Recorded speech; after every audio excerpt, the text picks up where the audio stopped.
Today we're going to be highlighting actual work done to this car. First, let's start with what it needs to get back on the road. The brakes. I can put all of my weight on the wheel hub and it won't turn. Brakes are locked up, so I'm hitting them with plaster until it's free. I also need to redo these wires into the brake switch. Otherwise, the lines look all right. Hopefully, I can reuse those. I've got my fancy steering joint in the car, fuel pump, warning for low pressure fuel system. Not that anyone other than me is going to work on this, but still, I like to label things. You'll also notice, though, the marker lights are now working on the door. The useless trunk light is functional again. The light back there doesn't work, but that's just a problem due to the switch. Before I start up the car, let me highlight a few of the problems that were keeping it from running right. Yeah, these plugs are horribly fouled. I sanded down the rotor, so that was okay. But deep scoring on the cap. Also, if you remember the previous video where the ignition was arcing, not anymore. New distributor cap, new plug wires, new spark plugs, flamethrower coil. Got me a fancy schmancy self-bleeder, so I don't have to worry about that. Pressure gauge is easy to read and install. Everything is still below the engine cover. I like that so I can close it. But let's go back inside the car. For one, we're going to hit the headlights. You'll notice now the light comes on. Gauge lights come on. You can see the side marker light there. The back ones don't work. I suspect it's bulbs. I'll get to that. But my rear running lights work. Side marker light. Front lights. And we hit headlights. I have headlights. I have the light on the stalk too. High beams. I have a burnt out bulb. Okay, but I have high beams. Let's test the hazard lights. Let's see, both are blinking on the dash. Both are blinking back here.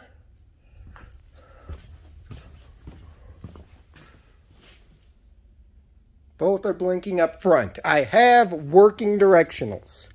And the horn. Not very impressive, but gets the job done. Big thanks to Rob Grady. Great guy, great parts. Gave me a sticker. Always like that. So thanks to him, I now have full working directionals and a tuned up engine.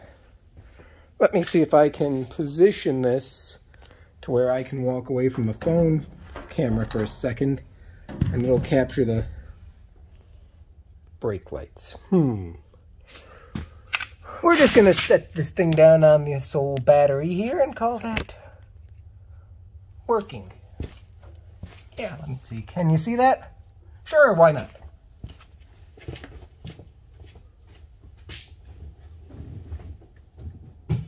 Look, brake lights.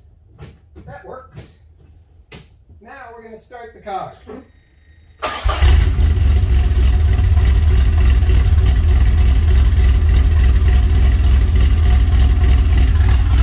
Oh yeah, I love that sound. Listen to that baby purr.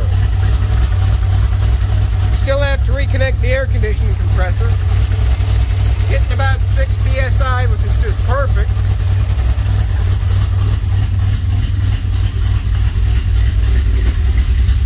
Alternator's charging. Idle, it's around 750. I may bump it up a bit, but oil pressure's great. Fuel gauge works.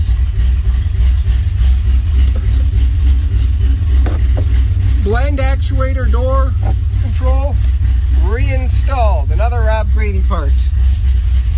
So now when I connect the mode switch back in, it will work. I'm going to put the center console in after I fix things like this. This wire here runs to the door locks. Not sure why they put a switch for the door locks in the center console when you got one right there. But someone did. Also found a paper clip. I mean, this car's just making me money, aside from the fact that it's held together with money. But I'm going to shut it off now before I kill myself with carbon monoxide. But yeah, that's how it's supposed to be. I'm getting close. Once the brakes are sorted, the electrical's well enough to get it back on the road. A little bit of smoke out of the tailpipes, but again, you figure this thing hasn't ran on all 6 cylinders in a long while.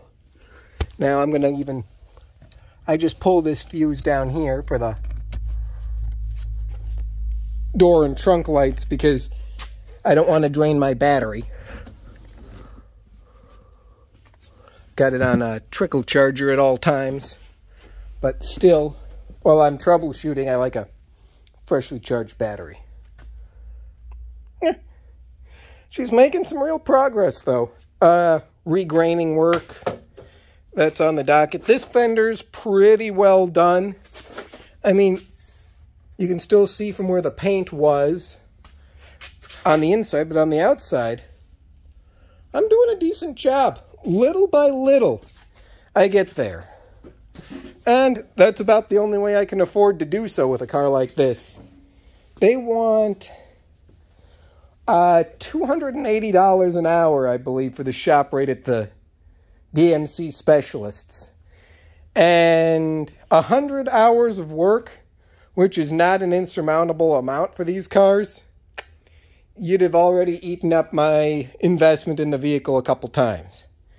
No, the only way I can afford to own a car like this is to do the work myself. Oh, and let me touch on another thing some people have commented on. A lot of people say that, oh, Americans can't understand the European fuel injection and that's the reason that you change all of these cars over to carburetor. Well, I'd like to point something out for you.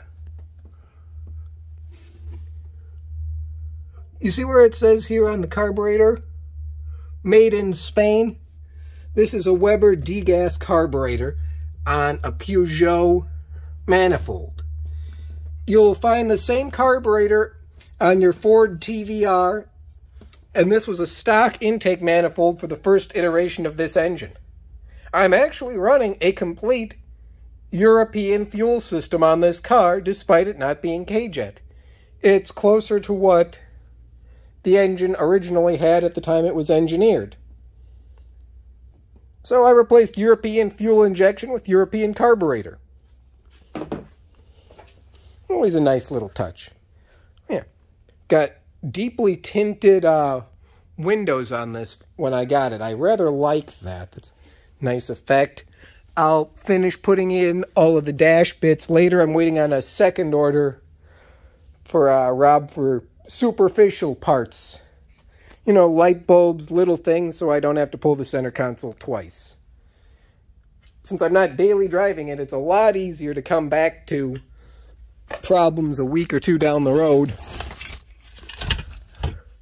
and fix it then when I get all the parts in, instead of pulling it apart 4 or 5 times, because it's not an easy car to keep disassembling. I've got the switches and all the components over here. There's the glove box door, interior panels. Thought I'd have to do more adjustment with the locks, but that's okay. Spare higher performance alternator that I haven't put on it yet, and I don't know if I will, because I don't think I need it. Then the panel here, I've got to replace this with the stock one, but budget, all in due time. Yeah, though that should do it for this week. I mean, I'm getting somewhere, and as long as I stay on it, I hope to be able to make an event with this car in the near future. I think I've got like 2 months to go. So that gives me 2 months to get the brakes sorted. Seems feasible. I hope those words don't come back to bite me.